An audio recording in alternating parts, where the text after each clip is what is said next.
Special ingredients ഒക്കെ ചേർത്തിട്ട് നിങ്ങളൊക്കെ ഉണ്ടാക്കുന്ന ആ ഒരു കക്കരിക്ക ജ്യൂസ് ഉണ്ടല്ലോ, അതിൽ നിന്നൊക്കെ ഒരുപാട് ഡിഫറെന്റ് ആയിട്ടുള്ള ഒരു എത്ര കുടിച്ചാലും പൂതി തീരാത്ത അടിപൊളിയായിട്ടുള്ള ഒരു കക്കരി ജ്യൂസാണ് കേട്ടോ നമ്മൾ ഇന്ന് ഉണ്ടാക്കാൻ വേണ്ടി പോണത്. അതിന് വേണ്ടിയിട്ട് ഇതാ നല്ല തണുപ്പുള്ള ഒരു വലിയൊരു കക്കരിക്ക തന്നെ എടുത്തിട്ടുണ്ട്. ഈ ഒരു കക്കരിക്ക നമ്മൾ കൈകൊണ്ട് തൊടുന്ന സമയത്ത് നമുക്ക് ഇത് കുടിക്കുമ്പോൾ ഉണ്ടാകുന്ന ഒരു സുഖം കൂടി നമ്മൾക്ക് അറിയാൻ കഴിയും കേട്ടോ. അപ്പൊ ഇതാ ഇതേ വലുപ്പമുള്ള ഒരു കക്കരിക്ക ഉണ്ടായി കഴിഞ്ഞാൽ നമുക്ക് ഏകദേശം ഒരു 5-6 ഗ്ലാസ് കക്കരിക്ക ജ്യൂസ് ഉണ്ടാക്കിയെടുക്കാൻ പറ്റും. അതൊക്കെ നല്ല തിക്കായിട്ടുള്ള ജ്യൂസാണ് കേട്ടോ. ഇനിയിപ്പോൾ നിങ്ങൾക്ക് നല്ല ലൂസായിട്ടൊക്കെ വേണമെങ്കിൽ 10 ഗ്ലാസ് വരെ ഉണ്ടാക്കാം. ഇനിയിപ്പോൾ എത്ര കിട്ടിയാലും ഈ ഒരു സമയത്ത് വെള്ളം ആണല്ലേ വേണ്ടത്. നമ്മൾ എത്ര പത്തിരി ഉണ്ടാക്കിയാലും അതൊക്കെ അവിടെ കിടക്കും. ഇനി പൊരിക്കടികളൊക്കെ ആ ഒരു ആക്രാന്തത്തിൽ ഒരു കഷ്ണമൊക്കെ കടിക്കുക എന്നല്ലാതെ വീണ്ടും നമുക്ക് വേണ്ട എന്താ വെള്ളം തന്നെ.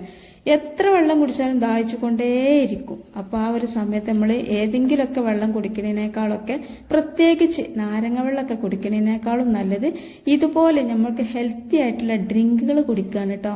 അപ്പൊ അതിന് വേണ്ടിയിട്ട് നമുക്ക് ഈ ഒരു കക്കരിക്ക ഇതുപോലെ കട്ട് ചെയ്തെടുത്തിട്ടുണ്ട്. ഇനിയിപ്പോ ഇതുപോലെ തന്നെ കട്ട് ചെയ്യണമെന്നൊന്നുമില്ല കേട്ടോ, കാരണം നമ്മൾ നല്ലോണം അടിച്ചെടുക്കണ്ടല്ലോ. അപ്പം നമ്മൾ പൂളക്കിഴങ്ങൊക്കെ കൊത്തി നുറുക്കണ പോലെ കൊത്തി നുറുക്കിയാലും മതിയാവും.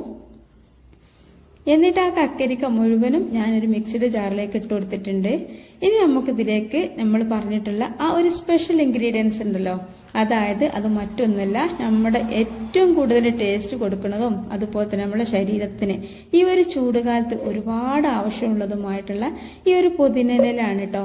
ഇത് ഒരു പിടുത്തം തന്നെ ഇട്ടോളി, കാരണം അത്രക്കും ടേസ്റ്റാണ്. ഇത് കൂടുന്നത്തോളം ഈ ഒരു ജ്യൂസ് ടേസ്റ്റ് കൂടാനിട്ടുണ്ടാവുക. പിന്നെ ഇതിലേക്ക് നമുക്ക് ചെറുനാരങ്ങന്റെ നീരോ അത്തരം സംഭവങ്ങളൊന്നും ചേർക്കണില്ല. ചെറുനാരങ്ങ നീര് നമ്മൾ കഴിയണതും ഒഴിവാക്കുകയാണ് നല്ലത്. കാരണം ഈ ഒരു നമ്മൾ കാഞ്ഞ വയറ്റിക്ക്, പ്രത്യേകിച്ച് മഴക്കാലമൊന്നുമല്ലല്ലോ, വേനൽക്കാലല്ലേ, അപ്പൊ നമ്മൾ കുറേ വെള്ളം കുടിക്കണോണ്ട് തന്നെ നമ്മൾ കഴിയണതും ആ ഒരു നാരങ്ങ വെള്ളം കുടിക്കണത് ഒഴിവാക്കുക. അതുപോലെ തന്നെ ജ്യൂസുകളിലൊക്കെ പരമാവധി നാരങ്ങ നീര് കുറക്കട്ടോ. ഇനി ഞാനിതാ കുറച്ച് പാല് ചേർത്തിട്ടാണ് അടിച്ചെടുക്കുന്നത്. കക്കരിക്ക ജ്യൂസ് പൊതുവെ പാല് ചേർത്തിട്ടാണ് അടിച്ചെടുക്കുക. അപ്പൊ അതുകൊണ്ട് തന്നെ ഞാനൊരു 500 പാലാണ് എന്നും വാങ്ങാറ്. അപ്പൊ ആ ഒരു 500 പാല് നിങ്ങൾക്കൊന്ന് അളന്ന് കാണിച്ചു തരാം കേട്ടോ. 500 പാല് ഏകദേശം ഒരു 2.5 ഗ്ലാസോളം ഉണ്ടാവും. പിന്നെ നമ്മൾ വീട്ടിൽ നിന്നൊക്കെ വാങ്ങുന്ന പാലാകുമ്പം അവിടെ അളത്തും കൂട്ടിയാണല്ലോ തരിക. നമ്മൾ പാക്കറ്റ് പാല് വാങ്ങുമ്പോൾ അത് കറക്റ്റ് ആയിരിക്കും, പക്ഷെ ഇതാകുമ്പോൾ കുറച്ചും കൂടെ കൂടുതലുണ്ടാവും കേട്ടോ. അപ്പൊ ഇതാ ഒരു 2.5 ഗ്ലാസ് പാലുണ്ട്, അത് മുഴുവനായിട്ട് ഞാൻ ഇതിലേക്ക് ഒഴിച്ചു കൊടുക്കുന്നുണ്ട്. പക്ഷെ ഇതിലേക്ക് ഇത് മുഴുവനായിട്ടും ഒഴിച്ചു കൊടുത്തു കഴിഞ്ഞാൽ നമ്മൾ അത് ജ്യൂസ് അടിക്കുമ്പോൾ ശരിക്കും അങ്ങോട്ട് അരഞ്ഞു കിട്ടൂല. അതുകൊണ്ട് തന്നെ ഞാനിങ്ങനെ വീഡിയോന്റെ ഇതിലായപ്പോൾ അറിയാതെ ഇതിലേക്ക് ഒഴിച്ചാണ് കേട്ടോ. ഞങ്ങൾക്ക് അളന്ന് കാണിച്ചു തരാൻ മാത്രമേ കരുതിയിട്ടുണ്ടായിരുന്നുള്ളൂ. നമ്മൾ ഏതൊരു സാധനം അരക്കുമ്പോഴും ശരിക്കും അരിഞ്ഞ് നല്ല പേസ്റ്റ് പോലെ ആവണമെന്നുണ്ടെങ്കിൽ അതിൽ വെള്ളം കുറക്കണം. എന്നാലും ഒരുപാട് കുറക്കരുത്. നമ്മളിപ്പോൾ ഒരു തേങ്ങ അരക്കുകയാണെങ്കിലും ഒക്കെ അങ്ങനെ തന്നെയാണ്. വെള്ളം കൂടി പോയാൽ ആ തേങ്ങ ഒന്നും അരിയില്ല. അതുപോലെ തന്നെ ഇതിനും കേട്ടോ. പിന്നെ ഇതിലേക്ക് മധുരത്തിന് ആവശ്യമായിട്ട് ഞാൻ കുറച്ച് പഞ്ചസാരയാണ് കേട്ടോ ചേർക്കണത്. അപ്പോൾ ഓരോരുത്തർക്കും ഓരോ ഇഷ്ടമാണ് മധുരം ഉപ്പും ഒക്കെ. അപ്പോൾ നിങ്ങളുടെ ഇഷ്ടത്തിനനുസരിച്ച് ചേർത്ത് കൊടുക്കുക. ഞാനൊരു 1/2 കപ്പ് പഞ്ചസാര എടുത്തിട്ട് അതിന് ഒരു കുറച്ച് എടുത്തിട്ടുള്ളൂ.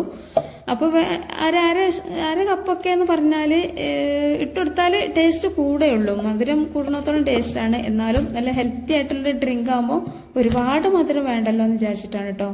അപ്പൊ ഞാൻ ആ ഒരു പഞ്ചസാരയും കൂടി ചേർത്തിട്ട് ഇതാ അടിച്ചൊക്കെ കൊണ്ടുവന്നു കേട്ടോ. ഞാൻ കുറച്ച് ഐസ് ക്യൂബ്സ് എടുത്തിട്ടുണ്ട്. ഐസ് ക്യൂബ്സ് എടുത്തിട്ട് അതിലേക്കാണ് കേട്ടോ ഞാൻ നമ്മളെ ഈ ഒരു ജ്യൂസ് ഒഴിച്ചു കൊടുക്കുന്നത്. അപ്പൊ ഞാൻ കുറച്ച് മധുരം ചേർക്കാനുള്ള കാരണം എന്താ വെച്ചാൽ നമ്മളെ വീട്ടിൽ ഷുഗറുള്ള ആളുകളും അതുപോലെ തന്നെ ഷുഗറിന് ഭയക്കുന്ന ആളുകളൊക്കെ ഉണ്ടാവുമല്ലോ, അങ്ങനെയുള്ള ആളുകൾക്കൊക്കെ കുറച്ച് മധുരമാണ് കേട്ടോ നല്ലത്. കാരണം നമ്മൾ കണ്ടമാനം വെള്ളം കുടിക്കണോണ്ട് തന്നെ നമുക്ക് ഒരുപാട് പഞ്ചസാര നമ്മൾ അറിയാതെ നമ്മൾ വയറ്റിലാവും.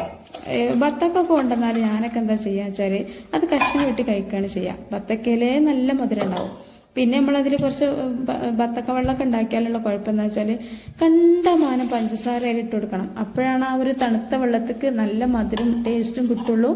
അപ്പൊ എന്താ സംഭവിക്കാന്ന് വെച്ചാൽ നമുക്ക് ഈ നോമ്പൊക്കെ കഴിയുമ്പോഴേക്കും ഷുഗറൊക്കെ ഇല്ലാത്തവർക്ക് വരെ അടിഞ്ഞു വരും.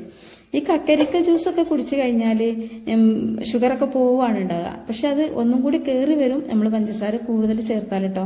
പിന്നെ നിങ്ങളോ ഇഷ്ടമാണ് അതൊക്കെ എത്രത്തോളം വേണോ, പഞ്ചസാര വേണോ. ഇനിയിപ്പോൾ ഷുഗറിന്റെ കാര്യം നമ്മൾ പറഞ്ഞേ, പഞ്ചസാര കഴിക്കാതെ നിൽക്കുന്ന ആളുകൾക്കും ഷുഗർ വരാറുണ്ട്. പക്ഷെ ഞാൻ പറയാന്ന് മാത്രം, ഒരുപാട് വെള്ളം കുടിക്കണമല്ലേ, അതുകൊണ്ടാണ് കേട്ടോ. അപ്പോൾ ഇതാ ഇനി ഞാൻ ഇതിലേക്ക് ഇതാ ലേശം ഇത് നട്സ് ചേർത്ത് കൊടുക്കണ്ടേ. നിങ്ങൾക്ക് വേണമെങ്കിൽ ബദാം, പിസ്ത, കാഷ്യൂ ഒക്കെ ചേർത്ത് കൊടുക്കാം കേട്ടോ. ഞാൻ കുറച്ച് ബദാമാണ് ചേർത്ത് കൊടുത്തിട്ടുള്ളത്. കാരണം ബദാം കട്ട് ചെയ്ത് ഇതിലേക്ക് കുറച്ചും കൂടെ ഇട്ട് കൊടുക്കണം. നല്ല തന്നെയാണ് നമ്മൾ ഈ ജ്യൂസ് കുടിക്കുന്ന സമയത്ത് ഒരു നട്സൊക്കെ കടിക്കണത്. പക്ഷെ എനിക്ക് സമയമില്ല. എന്താണെന്ന് വെച്ചാൽ എനിക്ക് ഈ ഒരു ജ്യൂസ് അടിച്ച് ഫ്രിഡ്ജിക്ക് വെച്ചിട്ട് വേണം കറി ഉണ്ടാക്കാൻ. അപ്പൊ ഈ ഒരു കറി ഉണ്ടാക്കല് മനസ്സിലിങ്ങനെ കിടന്ന് ഇതാവാണ്. നോമ്പറക്കണാകുമ്പോക്കും കറി ആവൂലേ. കാരണം ചിക്കനാണ്, തേങ്ങ വറുത്തൊക്കെ അരക്കാനൊക്കെ ഉള്ളതാണ്. അതുകൊണ്ട് തന്നെ ഇതാ ഈ ഒരു ബദാമൊക്കെ എനിക്ക് കട്ട് ചെയ്യാനുള്ള കേട്ടോ. അപ്പൊ എന്താ വെച്ചാല് ഋതു ഓളെ ഇതൊക്കെ കഴിഞ്ഞിട്ട് ഓള് വരും. ഓള് സ്കൂൾ വിട്ട് വന്ന് കുറച്ചു നേരം ഓൾക്ക് എടുക്കുകയാണ്. അപ്പോൾ എന്തെങ്കിലുമൊക്കെ കട്ട് ചെയ്യാൻ ഭയങ്കര ഇഷ്ടമാണ്. അപ്പോൾ കട്ട് ചെയ്യും ഇത്. അപ്പൊ അന്നേരം ഇട്ട് കൊടുക്കാൻ വിചാരിച്ചതാണ്. കാരണം തീരെ സമയമില്ല. ചിക്കന് കറി ഉണ്ടാക്കണം, പിന്നെ അതുപോലെ തന്നെ ചായ റെഡിയാക്കണം, അങ്ങനെ കുറച്ച് പണികളൊക്കെ ഉണ്ട്. ഫ്രൂട്ട്സ് ഒക്കെ കട്ട് ചെയ്യാനൊക്കെ ഉണ്ട്. അപ്പൊ അതുകൊണ്ട് ഞാൻ കുറച്ച് മാത്രമേ ഇതിലേക്ക് കട്ട് ചെയ്തിട്ടുള്ളൂ. നിങ്ങൾക്ക് വേണമെങ്കിൽ കുറച്ച് കൂടുതൽ കട്ട് ചെയ്തിട്ട് ഇട്ട് കൊടുക്കുക. ഇനി വേണമെന്നുണ്ടെങ്കിൽ നിങ്ങൾക്ക് ഒന്നും കൂടി തിക്കായിട്ടുള്ളത് വേണം, നല്ല ഹെൽത്തി ആയിട്ടുള്ള ഡ്രിങ്ക് ഒക്കെ വേണം ഈ ഒരു നോമ്പിനെന്നുണ്ടെങ്കിൽ ഒരു ഞാൻ ഇപ്പൊ ഈ പിടിച്ച അത്രയും ഇതുണ്ടല്ലോ അതിന്റെ പകുതി ഇതെടുക്കുക. എന്ത് ഈ ബദാം, അതുപോലെ തന്നെ അത്ര തന്നെ പകുതി കണ്ട് കാഷ്യൂ എടുക്കുക. അതിന് പിസ്ത ഉണ്ടെങ്കിൽ അതും എടുക്കുക. എന്നിട്ട് അതെല്ലാം കൂടി ഒരു ഏകദേശം ഒരു 2 മണിക്കൂറോളം വെള്ളത്തിലിട്ടിട്ട് നല്ലോണം കഴുകി പേസ്റ്റ് രൂപത്തിൽ അരച്ചെടുക്കുക. അപ്പൊ നമ്മളൊരു തേങ്ങ ഒക്കെ അരച്ച ആ ഒരു കൺസിസ്റ്റൻസി നമുക്ക് കിട്ടും. ആ ഒരു പേസ്റ്റ് നമ്മൾ ഈ ഒരു ജ്യൂസിക്ക് ചേർത്ത് കൊടുത്താൽ നമുക്ക് ഈ ഒരു നോമ്പ് നോറ്റ ക്ഷീണം പോവാനും ആരോഗ്യത്തിന് ഒരുപാട് ഗുണകരമുള്ള സംഭവങ്ങളാണ് നട്സൊക്കെ. അതൊക്കെ നമുക്ക് വയറ്റിലാവുകയും ചെയ്യും. പിറ്റേ ദിവസം നമുക്ക് നല്ലൊരു എനർജി ആയിട്ട് നമുക്ക് നോമ്പ് അനുഷ്ഠിക്കാനും എല്ലാത്തിനും. നോമ്പ് നോറ്റ മാത്രം പോരല്ലോ, ഇബാദത്ത് ചെയ്യണം. അതുപോലെ തന്നെ ഒരുപാട് ജോലികൾ ഉള്ള വീട്ടമ്മമാരൊക്കെ ഉണ്ടാവും. അവർക്കൊക്കെ നല്ലൊരു എനർജി കിട്ടാനും കൂടെ കുറച്ച് അണ്ടിപ്പരിപ്പും ബദാമും പിസ്തയും, ഇനിയിപ്പോൾ ഏതെങ്കിലും ഒന്നായാലും മതി കേട്ടോ. വേണമെങ്കിൽ കുറച്ച് കൂടുതൽ അണ്ടിപ്പരിപ്പ്, അതല്ലാന്നുണ്ടെങ്കിൽ കുറച്ച് കൂടുതൽ പിസ്ത അല്ലെങ്കിൽ കൂടുതൽ ബദാം, ഇത് മൂന്നും ചേർക്കണേ കുറച്ച് ചേർക്കുക. അതല്ലാന്നുണ്ടെങ്കിൽ എല്ലാം വേണ്ടാതെ ഒരു ഏതാണോ നിങ്ങളെ കയ്യിലുള്ളത് അത് ചേർത്തെടുത്താലും.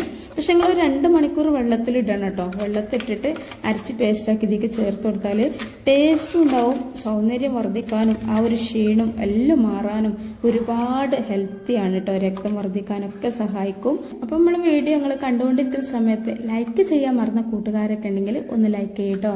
പിന്നെ അതുപോലെ തന്നെ ഇത് നിങ്ങൾ ഫാമിലി ഗ്രൂപ്പിനും ഫ്രണ്ട്സ് ഗ്രൂപ്പിനും ഒക്കെ ഒന്ന് ഷെയർ ചെയ്ത് കൊടുക്കും. എല്ലാവരും ഈ നോമ്പിന് അടിപൊളിയായിട്ട് ഡ്രിങ്ക് കഴിക്കട്ടെ.